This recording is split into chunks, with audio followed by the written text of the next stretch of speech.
ഈശ്വര, ഇന്നും കൊറേ പാത്രങ്ങളുണ്ടല്ലോ. പതിവാണ്. എന്താ മോളെ, എന്താ പറ്റി? എന്താണാവോ അമ്മേ, തലവേദന പാടില്ല. മോള് പോയി കിടന്നോ? അമ്മ കഴുകിച്ചോളാം പാത്രമൊക്കെ. ശരി അമ്മ, എന്നാ ഞാൻ കിടന്നോക്കട്ടെ. ഇന്ന് രക്ഷപ്പെട്ടു. അയ്യോ അമ്മ, എല്ലാരും ചോറിന് കഴിഞ്ഞോ? ഞാൻ ഉണ്ടില്ലായിരുന്നു. കുറച്ച് ദിവസമായില്ലേ മോൾക്ക് ചോറുണ്ടാല് തലവേദന. എന്നാ കുറച്ച് ദിവസം ചോറുണ്ടാല് കിടന്നിട്ട് ഉറങ്ങിക്കോട്ടെ, എന്നാ പിന്നെ തലവേദന മാറിയാലോ. അതെ പിന്നെ ഞാൻ വിളിക്കാറുണ്ട്. ഇപ്പൊ തലവേദന ഇല്ലല്ലോ.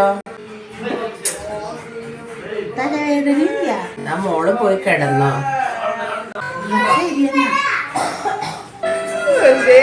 പാത്രം കഴിക്കണേനാണോ കൊടുത്തത്?